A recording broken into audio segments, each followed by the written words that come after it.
What's going on, y'all? It's Brian and Fearless with the Trial What's and up, Error man? podcast. We had a little bit of a conversation off air, and so it kind of led on air because typically when I talk about these things, I like to put myself on the Summer Jam screen. I actually fell into with all the Supreme Court shenanigans and the gutting of the Voting Rights Act. I've actually met Clarence Thomas. Um, I got a bunch of opinions about that, but I fell into the stream of arguing with people online and trying to approach it from a fact based thing. But it ended up going sideways because I'm like, well, I mean, bro, like somebody had basically accused me of when I addressed the voting rights thing and said, hey, that it still breaks down on racial lines because parties are broken down on racial lines. And gerrymandering is perfectly legal. You can gerrymander a district for political parties or whatnot. You just can't use Correct. race now. You can't use race, but it's still racial because political parties are still a racial construct in the society. Like they have demographics that reflect, one race or one ethnicity or whatnot over other, or one has more diversity in the other one, and it's kind of a thing. But anyway, I fell into the trap, and instantly I'm like, hey, I mean, I mentioned is like, oh, you're probably for reparations too. Like, oh wow, so that just came out of apropos of nothing, nowhere, and so then it turned into yeah, that was kind of a bigoted thing. So anyway, I fell into that trap of trying to be right online, and I'm like, I just did it, and I caught myself. So what I'm saying is, I'm not bigger than that. And because my business, a lot of what I do is on social media, I have to be on social media for a lot of the things I do in terms of strategy and analyzing for businesses. It's an easy trap to fall into. So Right. I got to figure out where we were in our conversation last week. I think we're on maybe why people can't let things go, or was it the last word? No, I think it was why people can't let things go. Okay. Well, the reason why I couldn't let things go was because I was emotionally invested in the argument. And I think a lot of times, I don't necessarily like to. I will playfully debate people about different things. I'll playfully debate people about like comic book stuff or music stuff. But I have found that I don't engage people as much. But when I do, I'm locked in. Like I'm locked in, and that's like a personal thing I'm aware of. And so I intentionally try to avoid, prolonged discussions about real issues online, um, just because of that. But I grew up in an environment where my mom and my cousins would like they would sit there and play bidwiz. They would sit there play bidwiz and talk about politics and talk about what's going on in the news. And What you would is act bid? What is bidwiz? I don't know what that is. Bidwiz is a card game. It's like old people. It's like spades for the older black generation of folk, and they never taught. None of my cousins know how to play. None of my cousins my age know how to play bid. We don't know how to play bid because our aunts and uncles and stuff that were playing bid had no patience to teach us because that's how serious they would take. Like I was, Oh, nice. my aunt Day, who was my great aunt, she sat me down and said, "All right, Brian, I'm gonna teach you how to play bid." And she didn't tell me anything to do. She just let me lay a card out, and then she cussed me out and kicked me off the table. And that was it. And I was like Wow. 8. So anyway, my family used to get together. Like, there are parts of my family would get together and they would talk politics. They would debate this kind of stuff just casually.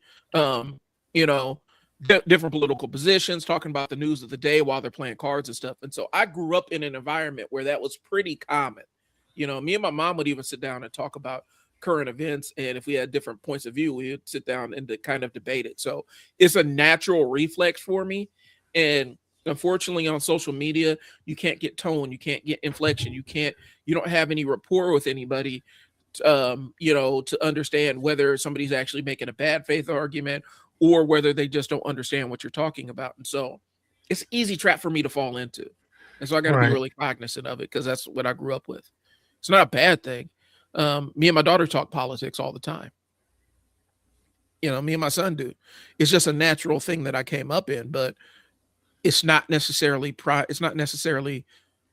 productive on social media. If I put it out there like that. No. I mean, I don't. No.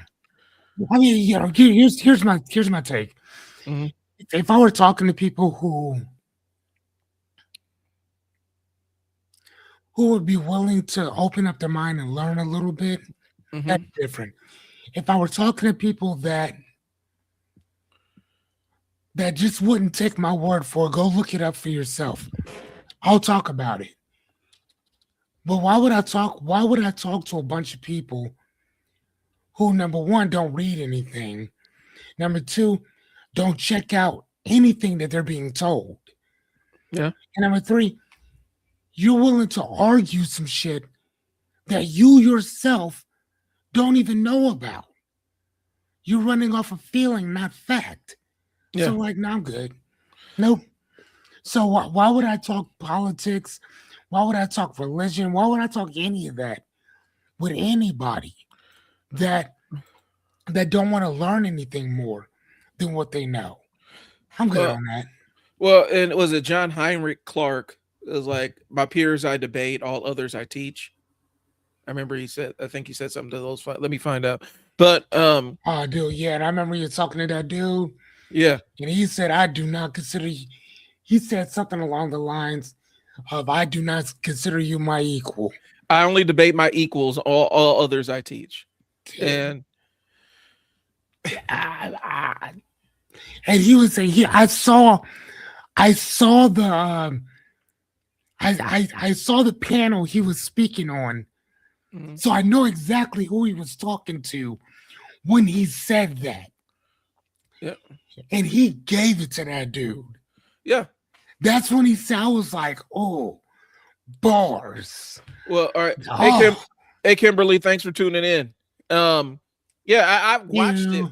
and there are levels, there are like specific areas of expertise where I actually have that kind of like that lived and worked experience, managing residential environments and things like that for kids that have behavioral needs. That's something I did for 15, 20 years, managing that kind of stuff, managing youth behaviors and stuff like that, teaching parenting classes, things along those lines.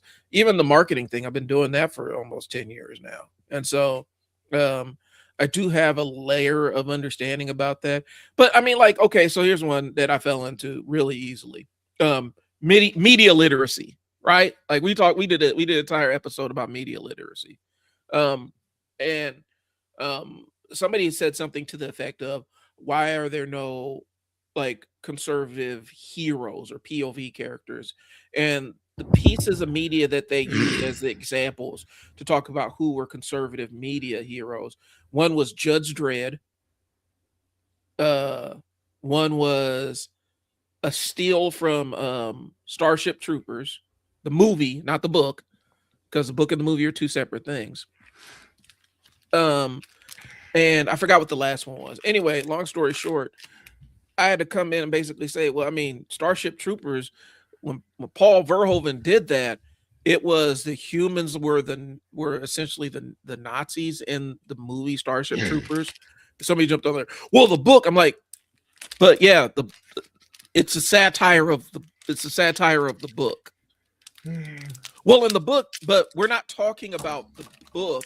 The book and the movie are two separate things. They share a name, that one's a reference to the other one, but it was a long protracted debate. And somebody's like, I don't think you know what media literacy means. Right. But you're sitting there telling me, I mean, media literacy is knowing Paul Verhoeven said, yeah, I intentionally gave them all brown shirts and made them look like Nazi uniforms. All the humans are the bad guys in the movie. Like him saying that, that's knowing, and that's being able to read into it before he says it. That's what he said. Yeah. It's kind of a wow. mock-up. And the entire concept of the movie, the comic book and the movie of Judge Dredd is a send-up of fascism. Judge Dredd is a hyper-fascist. In the comic books, it's a very biting satire of the system. The movies missed the point, of course, but like Judge Dredd that's what it was. Like he's even a fascist in the movie. The couple of movies that I've seen. It's not a hero. It's like nothing. That's like, if that's what you're saying as a hero, then And I was like, it's kind of missing the point. The people you posted is missing the point. And that's what it's like. I don't think you understand what media literacy is. Like, I don't think you understand what media literacy means. It's being able to read the subtext of something without it explicitly being said to you. Right. Read I mean, the filmic language of a thing or whatever, and understanding what's actually being said to you without somebody coming out and standing and saying, in the movie Starship Troopers, the humans are the bad guys. Like, it shouldn't take somebody to say that. That's what the entire movie is pointing towards. We're not the good guys. I mean, yeah, actually, even in the movie or the trilogy Avatar, humans are not the good. They're not the good guys. No, like at all. Like, and which is really crazy because it shows what colonization looks like. Yeah. You know, when you go somewhere else and you want to take over somebody else's resources, you want to put them somewhere else, you want to do this and the other, and it's like you're going to somebody else's house, right, planet, doing God only knows what. Yeah. And then you get mad when they try to defend themselves. I didn't even like, I mean, I'm not I saw Avatar in theaters. Like, we got caught up in the hype and everything. And went to go see it just because it was like the spectacle. And, you know, I mess with James Cameron stuff a little bit, like, you know, the Terminator franchise and whatnot. I'm sitting there watching this. I'm like, this is Dances with Wolves in Outer Space. Why am I watching Dances with Wolves in Outer Space? Where the human who's actually part of the people that are oppressing these people is all of a sudden he becomes one of them and he's better at it than they are. They've been living their entire lives this, but he comes in, is able to, like, he's able to come in and say, I can show you and lead you and all this other stuff. It's like, I hate this. It's kind of like a, well, no, actually what it is more like a savior type of ordeal. Yeah. Or whatever, you know what I'm saying? Like it's that white savior type thing that only this person can come in and bring everybody together. Although they've been doing this for fucking ever. Right. But yet instead we need my guy over here to come here to get us right. Like, he's been a Navi. This dude has been a Navi or whatever, Navi for 10 years. For like, the movie is like for 2 days. And now he could lead the resistance. What are we doing here? But so the thing that got me going was a clip from somebody from Dune. I haven't seen I haven't watched the remake of Dune yet. So that's not, but Judge Dredd, Rorschach from The Watchmen. Oh, dude, yeah, I love him. And a clip, image from Starship Troopers. And here's the thing: Rorschach is a lunatic. He's a deranged lunatic. He has no ability to understand the difference between a serial killer and a purse snatcher. That's why they put him in there. He represents ideological extremes where there is no gray area. That's why his mask is black and white. He sees the world in black and white. People that see the world in black and white and operate in that kind of framework, they're not sane. He is a hero in that movie just because he's one of the main characters. And he hurts bad guys, but that doesn't necessarily make him heroic. And it's like, I'm trying to explain this, is like, but then they're like, well, your media literacy is trash. Like, I don't think that you understand because that's the one thing that was consistent from the graphic novel, the actual novel of Watchmen, to the movie. That stayed consistent. That depiction of Rorschach being this unhinged, unstable person who just happened to be hyper fixated on hurting bad guys. Yeah. And, you know, he stank, Like they would talk about how bad he smelled. He never washed himself. He was not a functioning. Oh, He couldn't wow. like his day job was standing on the corner holding a sign that says the end is nay, the end is near. That was his day job. He wasn't a functioning individual. That's the point. Would you say he didn't participate in society at all? He didn't do anything productive in society except maybe off a child molester. Oh, if he got a hold of them. But then he also Right. would also, if you stole a loaf of bread, he'd break both your kneecaps too. Like, it's so I'm sitting there watching this whole thread spin out, and somebody's like, I don't think you understand what media literacy is. This whole thread is and finally I said, I'm done.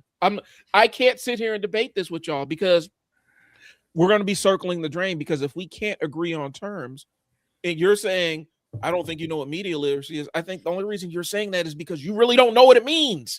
Mm-hmm. You know? Mm-hmm. And, you know, of course, I was kind of vindicated with that. And I think that's the other side of the online debate. You end up getting vindicated when you post something that a bunch of people like, and the person that you're arguing with gets ratioed, where more people dislike what he says. It's you know, for people, it can be like, ooh, I won something, and it's like a dopamine hit. And that's the danger of the online argument, is specifically in the context of the spaces where you got people that are aligned to agree with you. So anyway, I'm off the outline. Let's jump back into it. We can't let things go because disagreement creates that internal tension, and people feel unsettled, frustrated, and incomplete. And the response really relieves the tension. Like you feel like you're letting it off your chest. And the response isn't always about being correct and correcting the person. It's about resolving your own discomfort. Yep. And I think that's the reason why people hold on to certain stuff for far longer. Because sometimes, man, holding on to it feels better than just letting it go. Yep. Yep. It does. I'm reminded of, what was it? James Baldwin versus William F. Buckley. When I think debate, when I think kind of where people think what they think they're doing online versus what they're actually doing, I think they're thinking that they are doing, you know, the William F. Buckley debate against damn it. Why is the name escaping me? I can see his face. Versus Baldwin? Baldwin, yeah, Baldwin.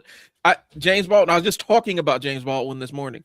The Buckley and Baldwin debate, I think, is what people think they're doing online. Where you feel like you're having these high-level conversations, but the difference is there's cameras there. You could pick up on nuance and inflections in conversations. There are follow-up questions. Believe, if I'm not mistaken, wasn't there a moderator there? I believe there's a moderator there to drive the conversation and stuff. Right. I think people believe that that's what they're doing. And unfortunately, that's not what's happening online. And more times than not. Yeah, like you guys are arguing. You're not debating anything. Yeah. This is an argument. Yeah, this is an argument. You guys are arguing because it's not to gain any insight or knowledge or wisdom or, you know, anything. It's to win. We're trying to win. And again, it's a thing of winning the merit of the crowd. Yep. Right? Like, oh yeah, I demolished him in a, you know, in this debate. I debated him. No, you didn't. You argued. Yep. You know, and I mean, and look at you can even go back to Charlie Kirk. Yeah. And some of the things that he was so-called debating people on. Yeah. If you actually were to fact check 90% of what the man was saying, it was preposterously fucking lies. Yeah. What? And it wasn't. But again, there's like preposterously, And a lot of it he knew was he was lying about shit. But when you talk quickly and then you move from this thing to this thing to this thing, you can't catch up with it. But when he went to the UK and he tried that same thing, they tore his ass up over there. Wasn't it like I think it was like Cambridge or one of those Yep. ancient colleges. And Yep. he was actually, and that the thing is, I hated how they frame it, because him and Ben Shapiro and a couple of other guys in that movement where that movement of going on the college campuses and debating college kids. It's not a debate. You can't be it's not a debate if you're your own moderator. I like that. I've never heard that. It's not a debate if you're your own moderator. Right. Okay, I like that. Okay. You're standing up on the stage with a microphone. People come up to the microphone from the crowd, and they make a point, and then you counterpoint and stuff like that. But you're essentially the only moderator there. There's no third party to keep the debate on track.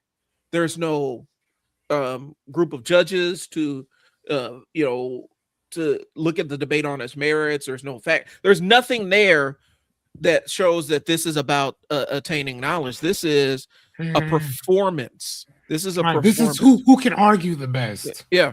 And unfortunately, when he walked in, and that's why it was college kids, he walked into a room of a group of untrained debaters to debate them. He didn't go after college debate teams. No. You never saw no. him That's not gonna happen. You never not saw him at all at Toastmasters or anything making these debates. And the times when they actually did go up against upperclassmen or older people or people that were at those higher, more ancient, I say ancient, one of those older, more established universities, they never really showed the footage because it didn't look good, because people were saying, they were calling out the actual rhetorical tricks that were taking place. Oh, this is just you. This is kind of what they call the Gish Gallop, where you're just rapid firing off points. And if I answer any one of these even slightly incorrect, you try to use that to invalidate my entire position. Or you're just firing bad faith argument after bad faith argument after bad faith argument at me, and I never get any footing to never get a foothold to discuss these. That's not debate. And I think it makes me cringe whenever they talk about we're bringing debate back to college campuses. No, you're not. No, you're bringing a person on stage to stand in front of a mic and argue with college kids. That's not the same thing. And it's not it doesn't enhance anybody's thinking or expand anybody's mind. It creates viral content for people to watch online. That's it. Literally. That's why I didn't want to turn, when that dude was sitting there demanding that I sit there and give him a phone line for him to call in and be on my show and debate me.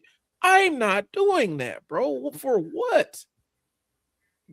Give my number to a stranger so you can call me and harass me berate me about things? No, I'm not doing that. And I think we've kind of bastardized what the phrase debate actually means. So anyway, why don't you take number 7? The illusion of correcting people. The assumption is if I explain it clearly, they will understand. And the reality is that most people are not there to be corrected. They're there to defend their position. Yeah. So the argument becomes repetitive. It starts to escalate, and it's about a performance, not learning anything, which is literally what we just said or whatever. So, and that's the point, that the objective is not to learn. If I'm talking to somebody about something, I want to learn it. Right. So in college, one of the greatest things that you learn is sourcing. Where did you get this from? Who said this? What article did you get that from? What publication? Who wrote it? Right. Is it a peer reviewed thing? Is this an opinion piece or is this a fact piece?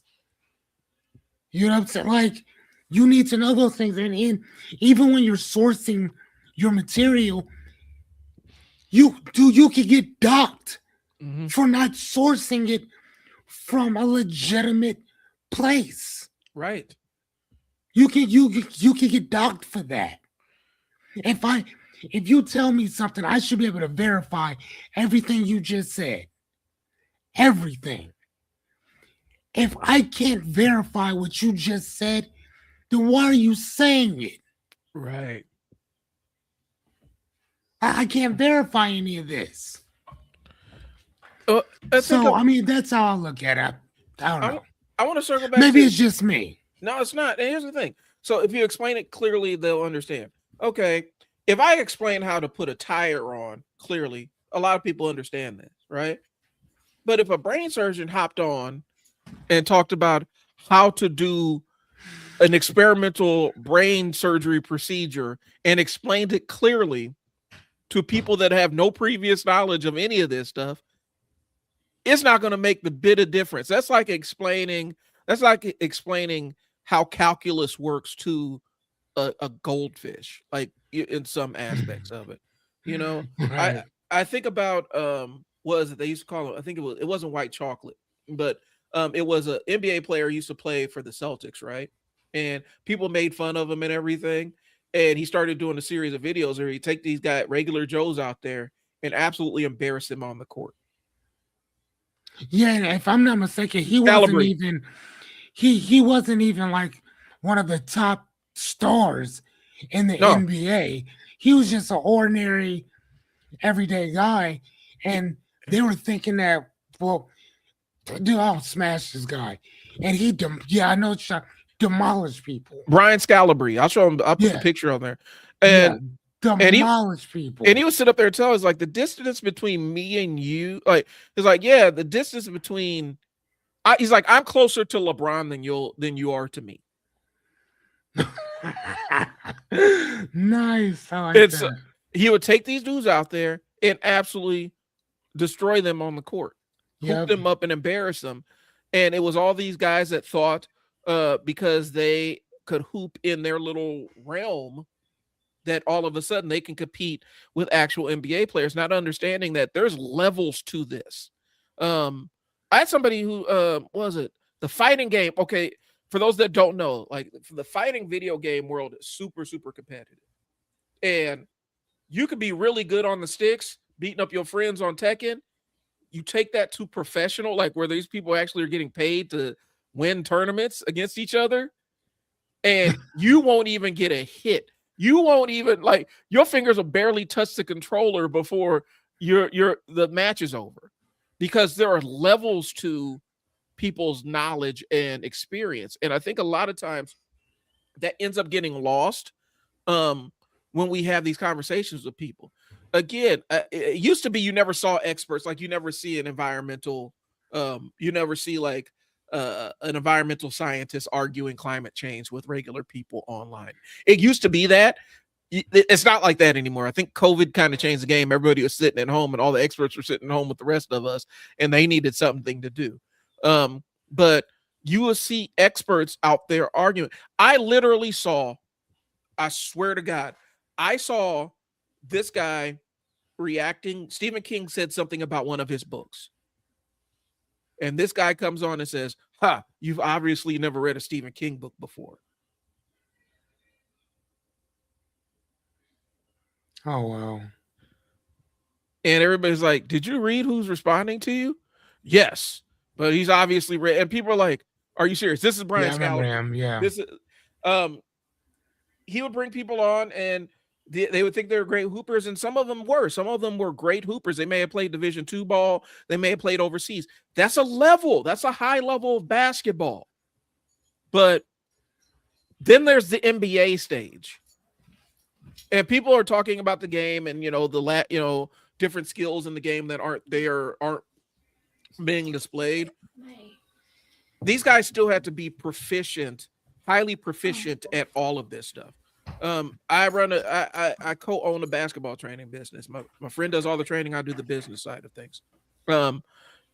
One of the videos that goes around, you see a lot of the kids want the Kyrie Irving kind of handles and everything, right? They want all the fancy stuff. There's a Team USA training video featuring Kevin Durant and Kyrie Irving showing the super basics of dribbling and stuff like that. They are super proficient in the basics to where the basics are like breathing to them. And a lot of people are trying to leap stages and say, just because I can copy what he does, that doesn't mean that you got the same skill set. Just because you can use some of the same verbiage and say some of the same words doesn't mean that you are debating. Like I said, dude literally got on there and told Stephen King that he told Stephen King that Stephen King had never read a Stephen King book. Oh, wow. It's the presumption of, like, again, I'm so in line with being right that it doesn't matter if I look like an absolute fool in the process. Mm-hmm. And I know that's part of the learning curve, right? Like, from a business owner's perspective, the people that are going to advance are the people that don't mind looking foolish while they're learning from a business perspective, but online, anyway. But yeah, I mean, sometimes you're explaining things. Like Fearless is like, you're basically a walking library, right? Most of the time. Yeah. And somebody sitting there who read one book and thinks that they have a robust understanding of any specific topic, you can tell them, like, just because you read one book about this thing doesn't mean that make you an expert on anything about this. Mm-hmm. There's a whole battery of books related to this, a whole battery of study that goes along with this. Right.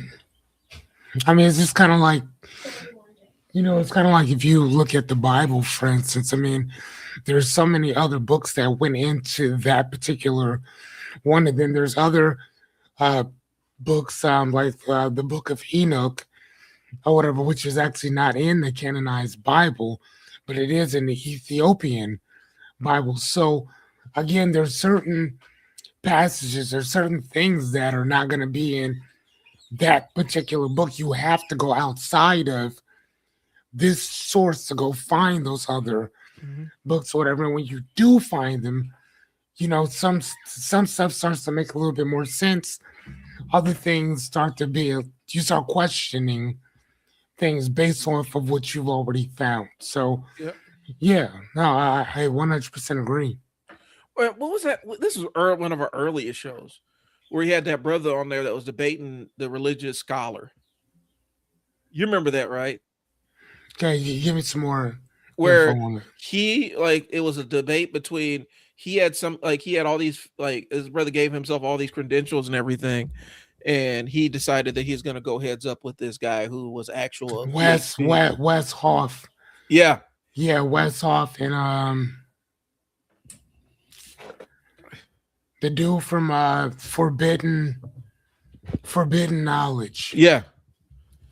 I forgot homeboy's name though. But yes. Yeah, he went up against somebody.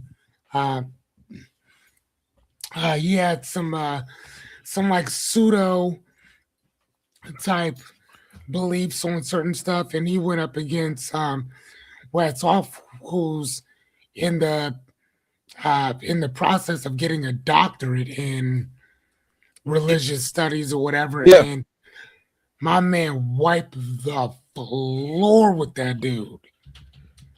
I mean, there was some stuff that he did that what's his name? I'm looking it up because it's Wes Huff versus Billy Carson. Billy Carson.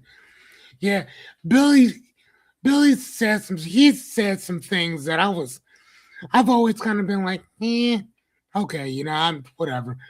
But again, I never take what that man, I take whatever he says with a grain of salt. Yeah. Kind of do. Anytime somebody's talking about religious shit, I always add it with a grain of salt, no matter what. But in this case, my man he stepped to the wrong dude. Talking that shit. Yeah. And again, here's the thing. I'm not necessarily saying that Wes Hoff's all of his information was factually based. Right. I'm not saying that. All I'm saying is that if you want to walk around talking about this, that, and the other, you might want to know your shit Yeah. before you step to somebody like him, because he's not gonna play with you. Yeah. Right? You know what I'm saying? Like, this is what he does for a living. Billy Carson does a bunch of different things. There's not just one thing that he does. Yeah. Wes Hoff does one thing, Right. Yeah. and that is it. So if you want to play with somebody, it's just like what Bruce Lee said. You should fear the person. It's not the person that can do 1,000 different moves. It's that one person that does that one move 1,000 times that you should be worried about. That's how I look at what they do. Right. Billy Carson's great at a lot of stuff that he does, but he does a lot of stuff. Wes Hoff does one thing and that's it. Yep. Play around if you want to. Well, That's all I'm saying. And I know quite a bit about religious stuff. Yeah. But I wouldn't even go. I would shut my mouth. If I was next, I would ask a bunch of questions. A bunch of questions. Mm-hmm. But trying to go into a debate with this guy, nope. Well, nope.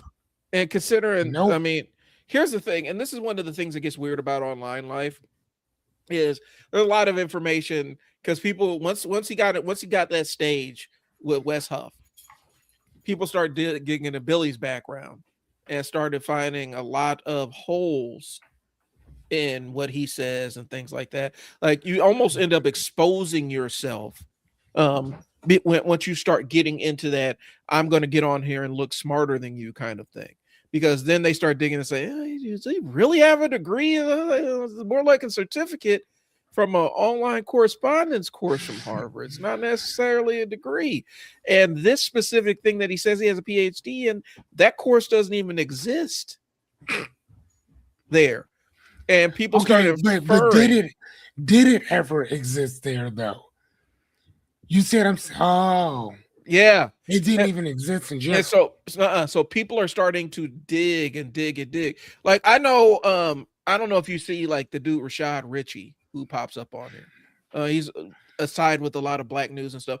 Dude covers a lot of stories that don't necessarily get covered about racism and injustice and things along those lines. The problem is, while he does that, and it's a good thing, you start digging into some of the stuff that he's aligned with and some of the claims that he's making about his education level and things like that. And it's like, wait a minute. So this is like you have a PhD from a university in Barbados that doesn't exist anymore with no students?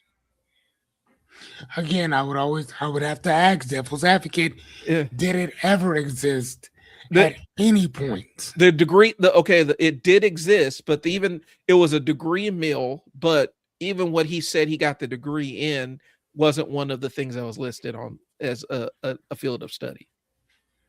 Like currently or then? Ever. Okay. But that's what I'm saying. That's the danger when you go on and start doing the fake expertise kind of thing. People will poke holes in it.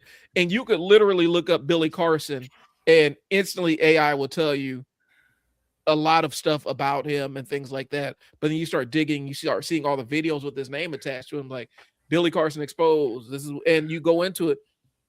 He ended up detonating his entire, he ended up almost compromising the entire hustle that he had going because he put himself out there.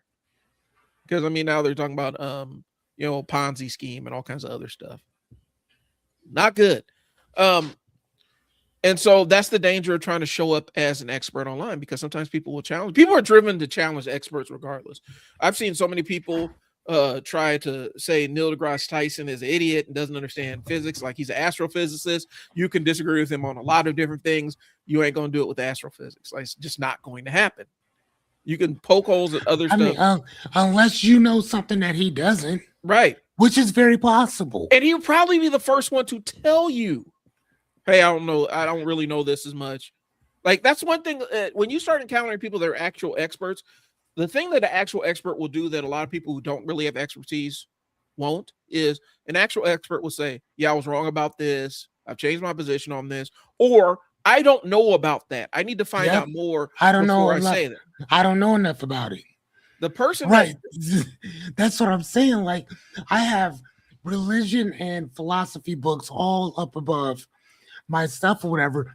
But again, if I were sitting with Wes Hoff, Mhm. I'm not talking, I'm asking, I would be talking, but I would be asking questions. I'm not Right. telling this dude what I know. I'm telling it, what do you think about this? Or what about this over here? What's up with this? Where can I find this at? How do I know this to be true? I'm asking those type of questions. Right. But I'm not gonna sit there and try to debate this dude.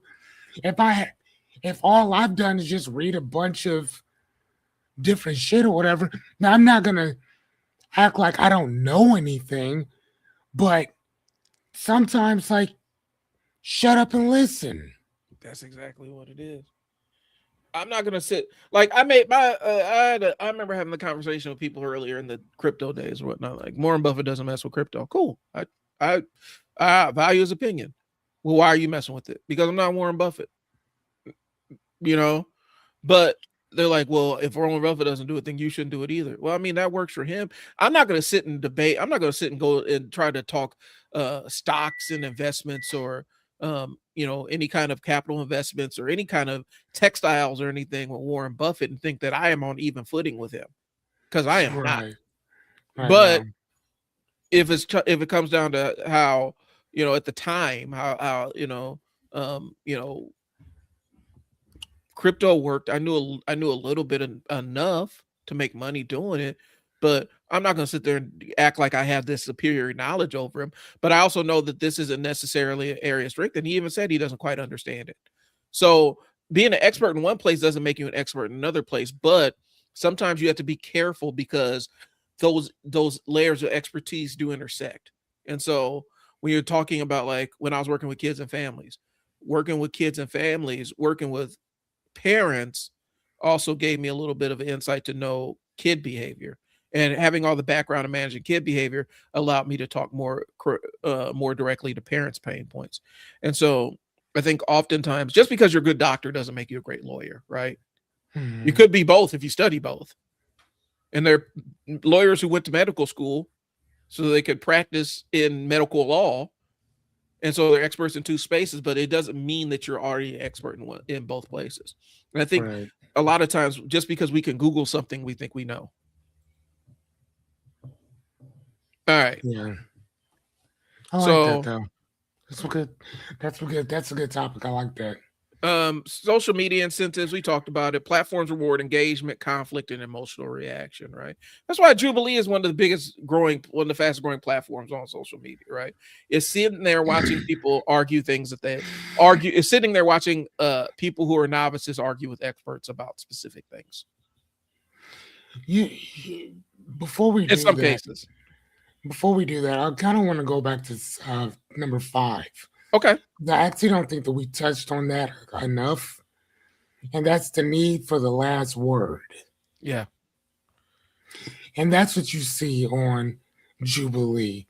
That's what you see with a lot of matter of fact, even in courtrooms, lawyers want to have the last word.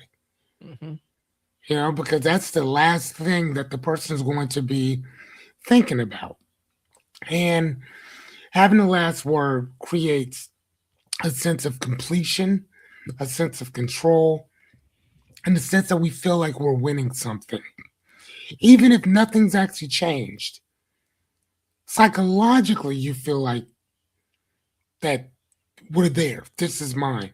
So silence would feel more like losing, conceding, and something being wrong. Mm-hmm. But in reality, silence is often disengagement, but not defeat. So if I stop talking, somebody might take that as, oh, you don't know what else to say, as opposed to, there's nothing else to say. I've said all I needed to. If you want to keep talking, you're more than welcome. Right. But I'm out of this conversation. there's nothing else to discuss. You know, now if you bring me some new information, then we could talk about that. But if there's no new information, why do we need to be concerned and consistently talking about this? Mm-hmm. I think I'm good.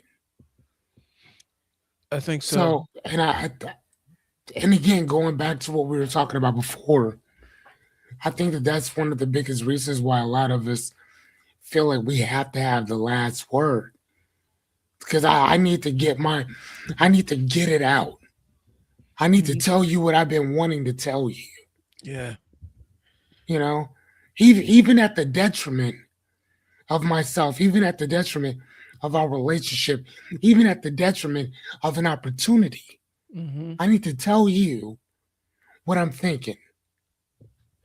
I need to have that sense of control, that sense of no matter what happens, I'm going to crash out on you right now. Yeah. So I think, and I want to throw this in here, because I'm kind of going down this rabbit hole. The Aaron Sorkinification of debate, right? If you ever watched the show The West Wing is known for West Wing, and there's a couple of other Aaron Sorkin shows. Is known for these spectacular monologues. Newsroom and stuff like that. Is amazing. It's really known. Oh my gosh! It's known for these spectacular monologues and then the mic drop afterwards. And I think everybody online is searching for that mic drop moment where they end up saying something so concise and really zings them and stuff like that. And they're looking for that, is constant hunting for that. And that's that last word, having the last word where I just absolutely lay you asunder in the most intelligent way and then drop the mic. Unfortunately, it ended up affecting how we view kind of the world politics. The mic drop. Well, they dropped the mic. And we think a lot of times that's sufficient enough to win people over. It's such a compelling argument that the other person couldn't even say anything. They couldn't respond. Well, yeah, they can't respond. Did it change their mind? No, they just can't respond to it. You know? Right. Oh, mic drop moment. Okay, great. Mic is dropped. Now what happens afterwards? Did the person who made the mic drop moment, did they actually convince anybody of anything? Right, did they correct. actually convert anybody? Did they illuminate anybody? Or are they just getting patted on the back from the people that are already aligned to agree with them? I mean, yeah, again, going back to religion, if you find text that stated that Jesus was just an ordinary guy, Yahshua ben Yosef, not only was that a common name, at a common time, but everybody was kind of doing some of the same type of stuff. And you start downplaying, the Jesus in the Bible, and you can show and prove, like, hey, this is what actually happened. This is who actually said this. This person actually didn't. Your Jesus person is literally an amalgamation of a bunch of different people that was consolidated into one person. And if you can show and prove that, and you're talking to a devout Christian, they might stop talking. Yeah. But again, that you might be able to prove that all day long. But is that enough for them to question any of their beliefs? Probably not. Are they still going to believe that Jesus is the Son of God who came here incarnate to die for people's sins? Of course they are. And there's nothing you can say that's going to convince me otherwise. Yeah. Well, that's one of those deeply ingrained, a lot of times people have these really super deeply ingrained beliefs that aren't tied to anything logical. They defend them logically. They have lines of logic that they use to defend it, but it's not tied to anything logical. And that's where religion can absolutely turn into a third rail in terms of debating, because you'll have these logical debates that are tied to an emotional thing, but they can come up with logical, rational points, But when they run out of logical, rational points, now you're dancing into the danger area, because now And you got to right, deal with the emotional side of it. right. And then you start repeating yourself over and over. And you start saying that, well, I've seen God in my life. God did this for me. God did that to me for me, as opposed to fate Yeah. just working itself out that way. Well, You know, I'm not, and I'm not necessarily shitting on anybody's beliefs by no means. mhm. I'm just saying that if given certain info, and that might be opposite or the aversion for somebody who is a non-believer, and somebody comes up and says, well, I can show and prove that Jesus was not only who he said he was, but all those around him was just as anointed as he was, and here's the proof. Yeah. And then that person could be like, nah, I don't give a shit what you say. I don't believe any of that. Shit. So you can use the argument Yeah. either Anyway. way. Well, and then Either there's also because here's the thing. So it crosses over into where people will take their political ideologies and tie it to a religious thing. And then you start dealing into the was it the palagenic ultranationalism kind of thing, where as soon as somebody starts pounding the table, you're taking away my God-given right to blah blah blah. You've disconnected from the reality of the factual basis of what we're discussing, and now we're in an emotional defense. And I think I think for a lot of people that's a get out of jail free card when they're in a debate with somebody that's a little bit over their head, is specifically when it comes to the politics of the day, and ideas of what this country is and things like that. When you start digging into that, as soon as people start pounding the table, you're trying to remove my right to blah, blah, blah, blah. You've crossed an event horizon, and you're not the logical side of this argument is done. They may throw a bunch of logical sounding words at you, but the logical part of this debate is done. It's not tethered to any real sense of logic or anything. And I think people don't quite understand that side of it. Okay. But it does tie into religion, because what paleogenesis is the concept of rebirth, right? The death and the rebirth, right? And palagenic nationalism is a sense that the country has to be reborn through fire or death or brimstone or whatever, or purging. Yeah, no, it's like a resurgence of kind of like the whole Jesus thing or whatever, like Yep. a death and a rebirth. Right. I get it.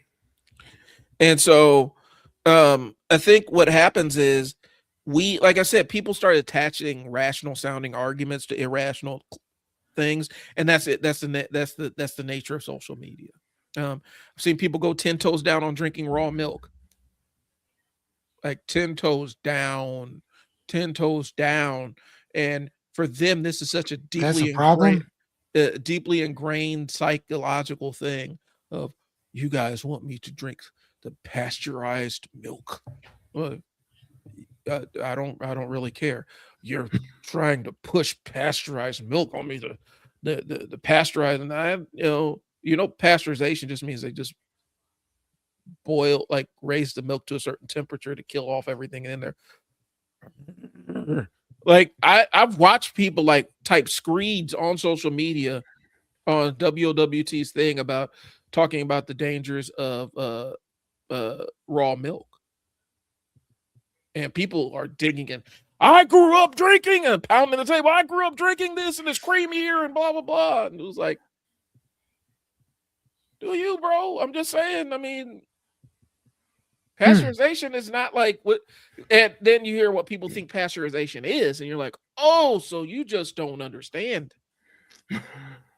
Like, do you boil like if you have something that needs to be boiled, do you boil it? Yes. Okay. So if you had to drink, like, do you not boil your tap water when they tell you that you need to boil your tap water, or do you? Well, I do that because I want to kill the microbes. I don't. When they get the tap water warnings, don't drink there's raw sewage in the water or some kind of compromise. Fuck. Yeah.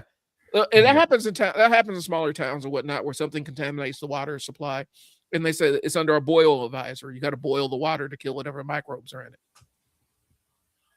You don't do that? Like you don't say maybe I should do this. I'm gonna just roll the dice, man. I'm gonna gamble with this brain eating amoeba, man. It was mind over matter, man. This brain eating amoeba. If he gets in my brain and starts eating, man, all I got to do is just think him out of existence. So go away. Some people actually are so ingrained in their beliefs that there's no moving them. And it ends up becoming like, yeah, I don't necessarily agree with it. How dare you not? Right. So that's what happens when you start tripping over the logical side of it. When a logical thing ends up having a line of logic behind it. Right. All right. We talked about the last word, not letting things go.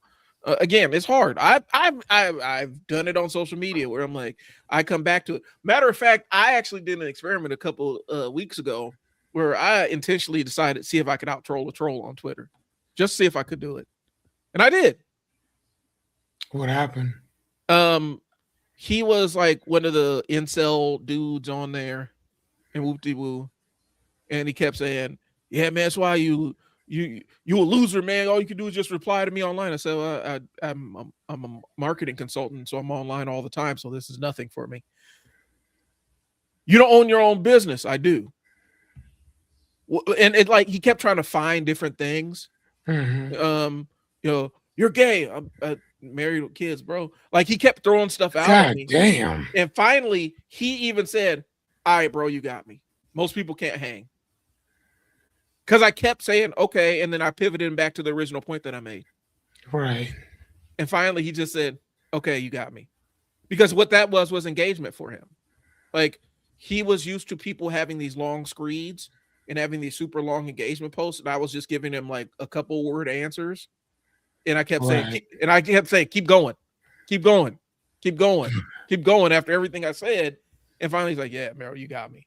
Because all he was online for was just to argue with people. Just to argue with people that were going to give him energy back. And I didn't give him any energy. I kept pivoting him back to the original point and said, keep going. So, it is that that's the incentive. It's the reward system, reward center in your brain, that dopamine spike. That's why you could be at work on your lunch break, sitting there pounding away at your keyboard online on your phone when you should be relaxing from your work day, because it's a dopamine hit. It's something to do. Right. Okay. Let's see. Social media incentives. Platforms reward engagement, emotional reaction. They don't reward resolution, understanding, or nuance, bro. If we both agree on something, those posts don't go anywhere. The what? If we end up agreeing on what I say, the post doesn't go anywhere. Like posts that have wide agreement typically don't get a lot of legs. They don't go a lot of places because there's nothing to engage. And so arguments end up being sustained and they're never quite resolved. Okay. Mm-hmm. But here's the thing. And so let's talk about the interpersonal spillover, because it doesn't always stay online. I have had it where I've had a issue with a family member. It started online and instantly became real life, real fast, escalated really fast. And it could show up in like conversations with friends, family disagreements, or everyday interactions where you always have to be right, always have to have the last word. My son has a really bad habit of doing that, where I will and we'll all tell him, like, bro, you are wrong. And he will argue his wrong point, knowing that he's not right. He'll fight you to the ground. He'll argue. He'll go back and forth and fight. Well, maybe this. Well, maybe that. Well, maybe this. And finally, it's like, okay, this argument's over. This is not factually correct, and you look crazy doing this. I mean, have you seen that in real life, where you got somebody who knows they did wrong, but they will continue to stand on that hill and argue it? Yeah, me. I've done that. Yes. Yeah. And it's like, it's not a real, I mean, guys, it's not a bad thing. It's human nature is what we're saying. That's why we're bringing attention to it. Just having awareness of, I did that. Damn. it always starts with arguing to win and needing that closure, and then struggling with that disagreement when you don't get the closure that you're looking for. Right. And so I think oftentimes we can take an inventory of ourselves and kind of say, I've gone back and looked at things where I'm actually right on. And I've actually gone back and deleted entire threads behind it because I don't want to interact with these people anymore. Mm-hmm. What's the point? Looks like we got a comment. Rachel, my father-in-law. Yeah. Father-in-law's father-in-law. Yeah, when my father-in-law was that, like, to the point where he had such a strong voice that you would just sit back and okay, we'll just let you be wrong because I'm not going to be louder than you. I'm not going to win the volume argument. You are locked in on this belief and there's no fighting this. I think there's got to be some kind of thing when you become a father-in-law. That's just what it is. Like, yeah, you just get like, that's like a superpower. That's like leveling up or something. You get that ability to be 10 toes down and wrong on something. I just walk away. Yeah, I mean, well, no, yeah. I think you kind of have to, though, man. Because it's not productive. All it's going to do is frustrate you. And at some point, I do think it comes to the point where you say, what am I gaining from this? Right. Because sometimes argument, and I'll be honest, sometimes the back and forth is necessary. Specifically if it's a matter of life and death or a call, we have to decide on a specific course of action immediately. You need the back and forth. But sometimes it's just my brain is bored and needs to bump into somebody else's brain for a little bit. Right. And I think that's the balance of it. So, but yeah, I remember I used to, like, here's the thing. I used to do that with my father-in-law sometimes. So I would sit there and debate. Well, no, actually, Dad, no. Oh, all right. Because it wasn't even like mean spirit or anything. It was just, he was locked in on what he believed. And that was it. There was no budging. And like, you are absolutely wrong about this thing, but I am not going to fight you about this. I'm going to let you believe whatever you want to believe. And I think at some point, that's what we all have to do on social media. I'm in a lot of political groups on Facebook and stuff, and it's hard, but I actually do seek out opposing viewpoints to try to understand them. Right. Sometimes, why are you on so many though? It's just a function of people I know and people I engage with a lot of times in real life. And since I am kind of the nerd about current events and stuff, it's just something I naturally gravitate towards, following the news every day. And that's just kind of what it is. But I understand it's a rabbit hole I can put myself in every single day. Just what it is. Right. And so the unfortunate side of things, I think what happens is, what are you arguing for? And I think that's the crux of the art. What are you arguing for?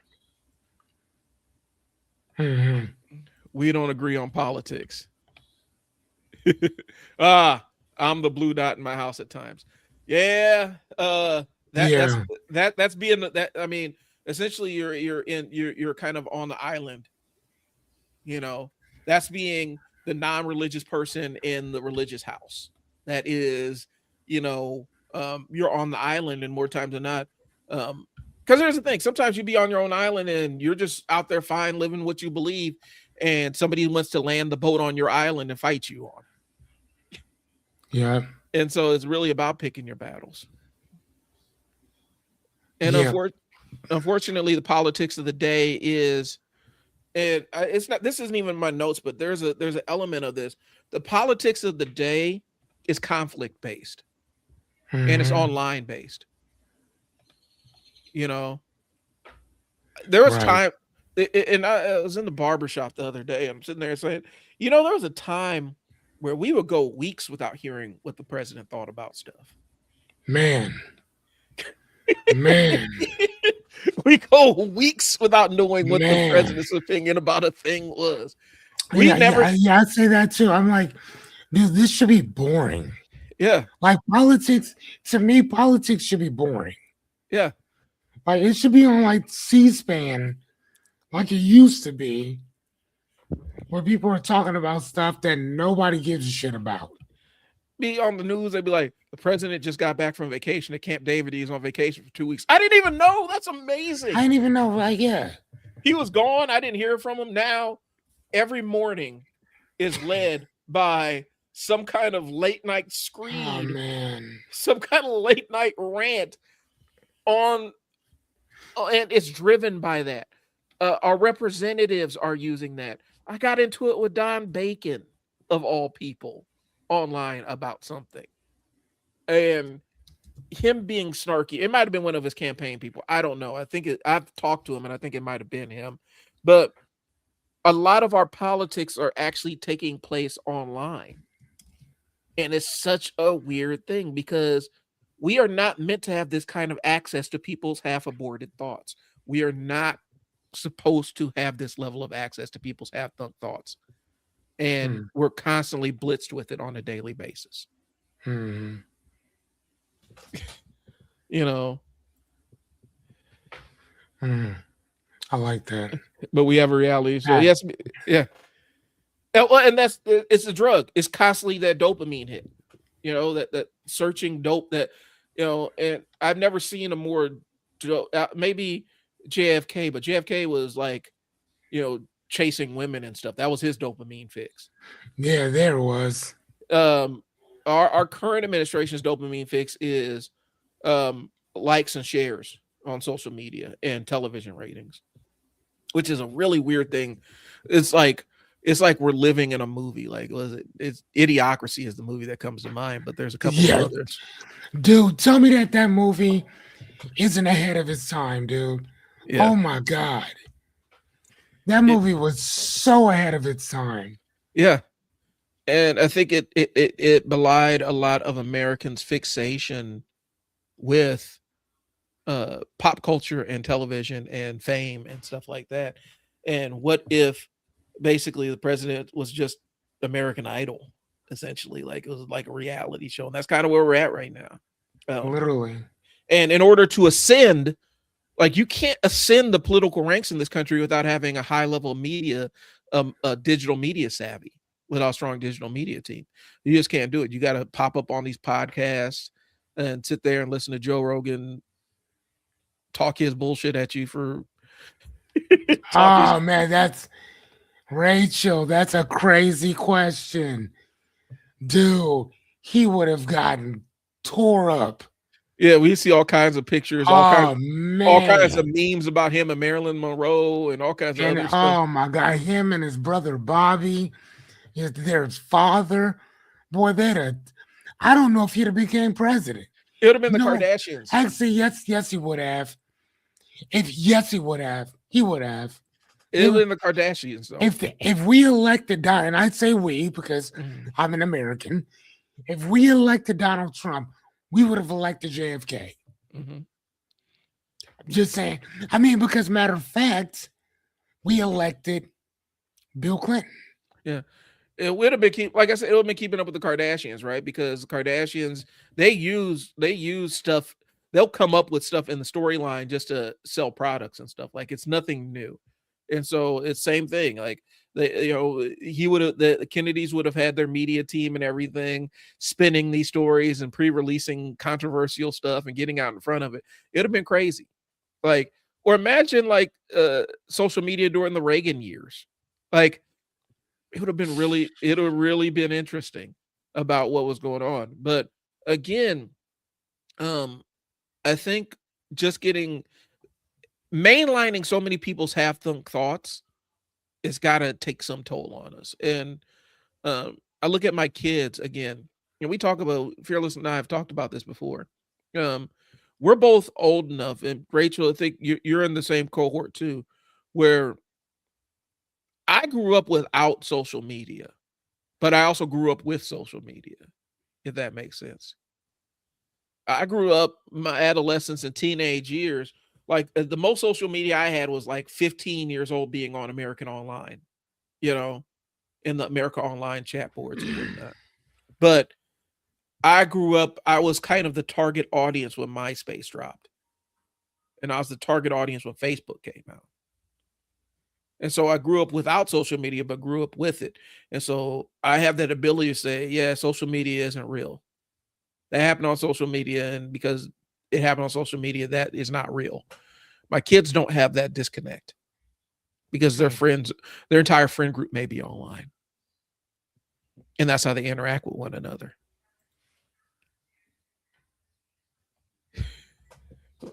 But he only won it by 1%. Yeah, I mean, but here's the thing: he is he's invested with inventing his own reality that aligns with the reality that he wants. He wants to invent. Oh man, that's funny. It's something that I've encountered with all kinds of people who have different mental issues. Is they're in line with inventing their own reality when they're so invested in believing the reality they invented that they will fight you to the ground to maintain it. I've seen it 1,000 times. It's just scary when it has the nuclear codes. It's terrifying when it has the nuclear codes. And not just that, but not just the nuclear codes, but they are in charge of a military complex. Yeah. That is so scary, yo. Yeah. Oh man. Like, would you give Yes. Yes. I 100% agree with you. 100% agree with you. Yes, ma'am. Yes. You know, it's like giving and we had a bunch of people drinking the Kool-Aid, man. Yeah. Well, I mean, I know people have mentioned that we're kind of in this, what people kind of perceive as this, the death cult nature of religious ultranationalism, where a lot of this hinges upon, you know, and I'm good now. I'm going to far field, so you guys can stop me if you want to. But it goes into the idea of the rebirth, resurrection, the was it Revelation, the book of Revelations coming through, the apocalypse and stuff like that. There's an element of it to that.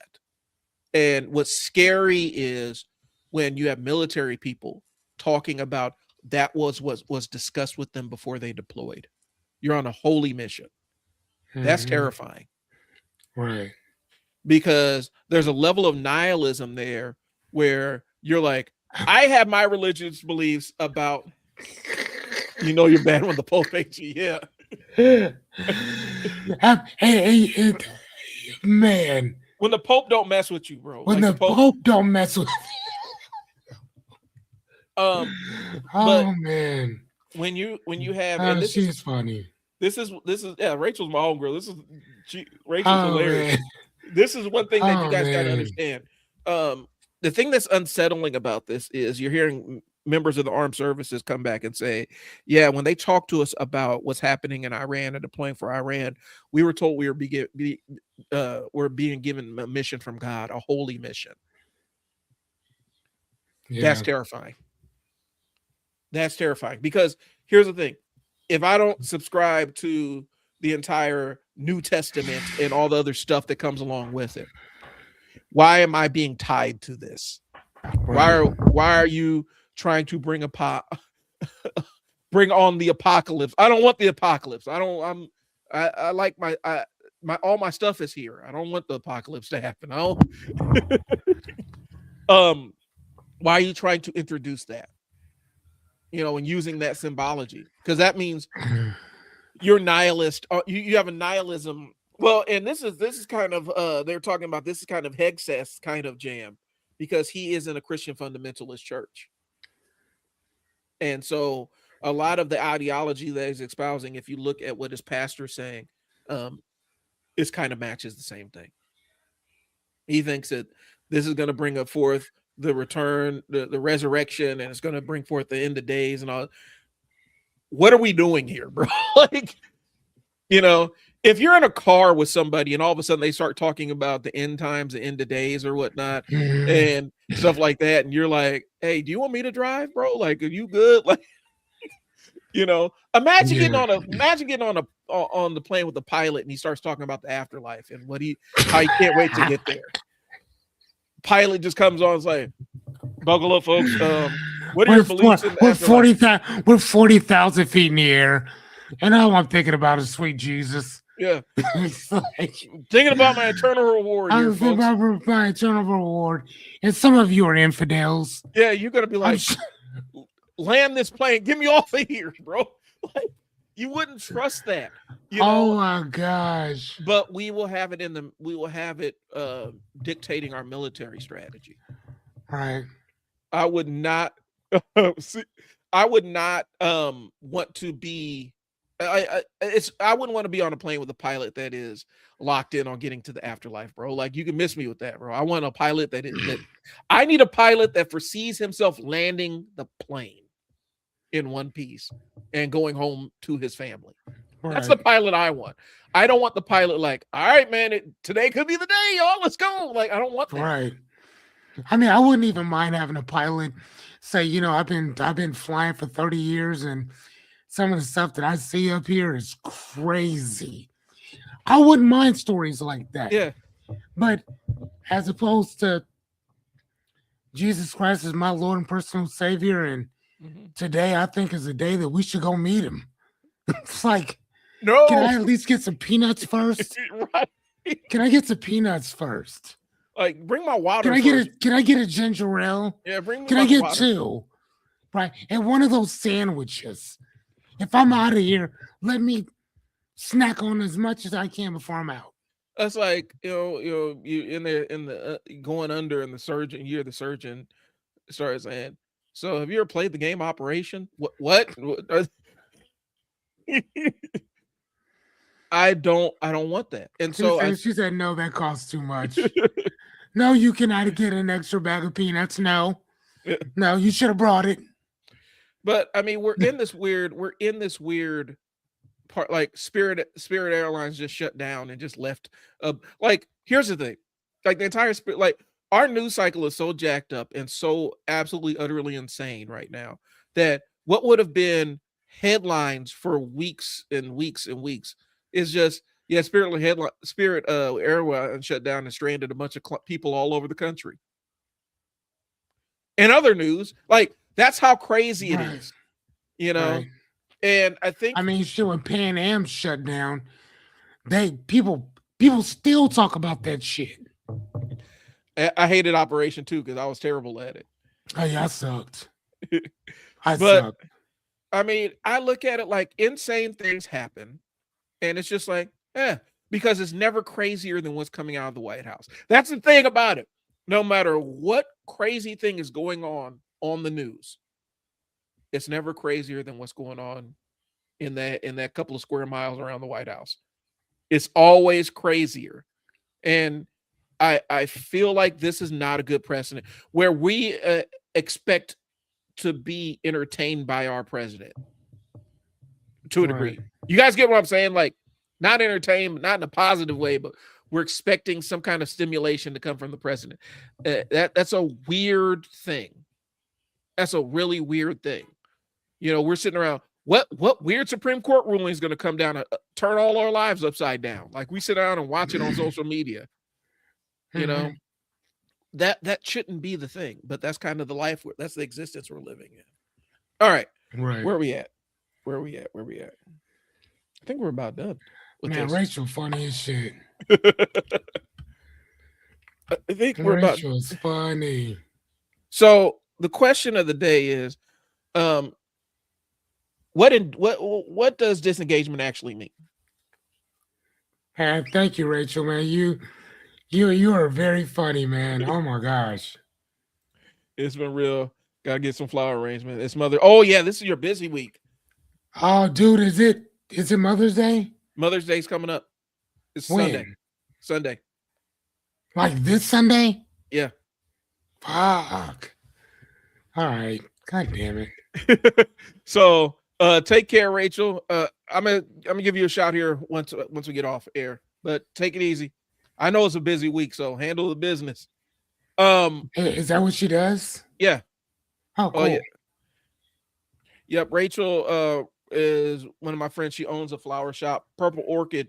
If you guys are looking to do business, Rachel's cool as hell, and she's always come through really super clutch. Like if my kids needed arrangements and stuff like that, always super inventive with the arrangements. My kids always rave about them, and things like that. My wife raves Oh about them. wow, okay. So yeah, but look up Rachel purpleorchidflowers.com. Delivery only now. Okay. But go to the website, and let's give Rachel some love. Thanks, Rachel, for tuning in. I'll talk to you a little bit later on. Yeah, for sure. So yeah, so disengagement. What does it mean when you disengage with one of those arguments? I think you mentioned it earlier, Fearless. Because you're probably better at the disengaging part of it than I am, just because I'm kind of online all the time through what I do on a daily basis. So what, in your mind, what does disengagement actually look like? What does disengagement look like? Pertaining to like a conversation, like being around people, like. Well, I'm talking about like in the argument side of things, like the online arguments. What doesn't disengage? I don't engage at all. I do not engage with people at all. So you have arguments. I do not. I engage with people. I'm just a sucker for that. I'm a sucker for that. I don't. Because again, if we're trying to learn something, again, y'all see all these books behind me? I'm that guy. Like, I love to read. Like, and if we disagree on something, I'm cool with that. We can disagree. I'm fine with that. But let's disagree based on facts, not emotions. Right? So if you can prove to me that I'm wrong and show me where, then hey, go. Mm-hmm. So I should be able to do the same thing for you. Yeah. That's how I look at it. And if I can't do that, then I'm not going to engage with you on anything. So for me, I will sit there, and the thing I will debate online is, like, you used to have a group called Who Will Win in a Fight. And that was the entire premise of the group. You come up with two fictional characters and say who would win in a fight. And those would be long and spiraling debates, but it was fun. It was all in good fun. We were having a good time doing it and learning about different characters, because it wasn't just comic book characters.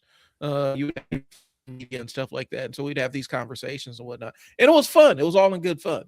I don't mind that kind of stuff. To a degree, I don't even mind sports debates as much. Until they start getting reductive. The thing that is the honeypot for me, and it's kind of a trap, is the political debate that looks like it starts in good faith. That's a trap for me. What do you mean?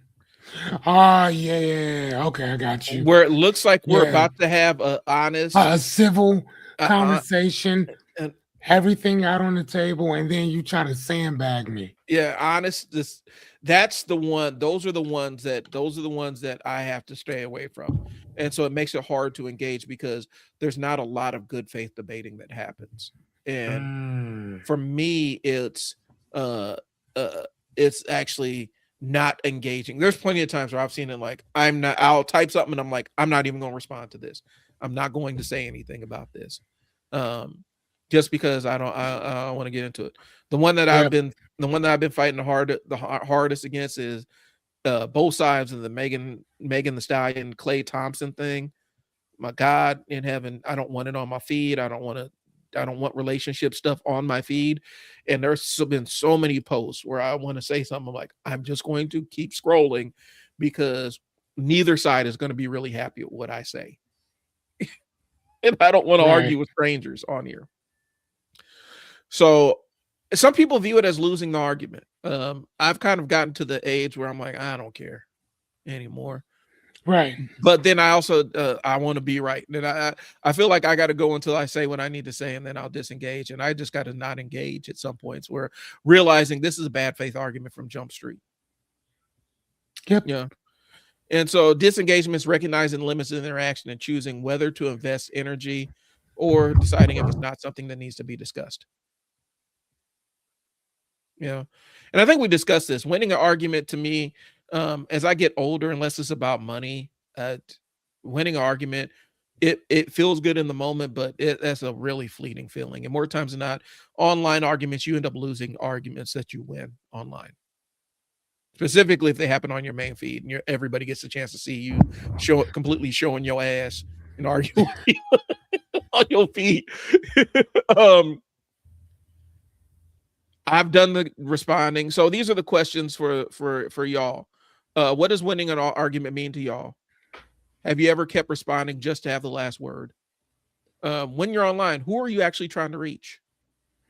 And yeah, who's your audience? Yeah, what would it feel like to not respond and be okay with that? So if you can answer those questions in the comments, we greatly appreciate it.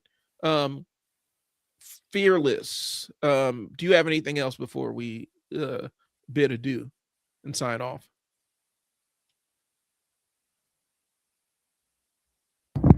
Sorry about that, man. I said, do you have anything before we sign off? Nope. All right.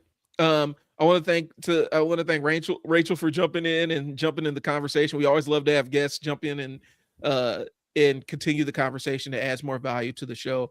Again, guys, I'm putting together I'm reorganizing this and putting this on a podcast format, and this is taking a lot longer than I thought, but you will be seeing the Trial and Error podcast on wherever you consume podcasts here in the next couple of weeks. Just organizing things. We got a lot of shows in the tank. We're gonna a lot. Yeah, are we gonna preempt next week, or I'll decide if I'm gonna jump on next week. I got a lot going on in the interpersonal life. I know. Yeah, I may be flying solo next week. I may not. I'll let you guys know what I got going on. But when me and Fearless get back together, we're going to talk about meritocracy. That'll be the next one we want to discuss, is the myth of meritocracy and what that actually means in 2026. So okay, yeah, for sure. So we'll be here. Tune in. We do appreciate y'all. We'll talk to y'all later. It's Trial and Error. I'm Brian and Fearless. Peace. See ya.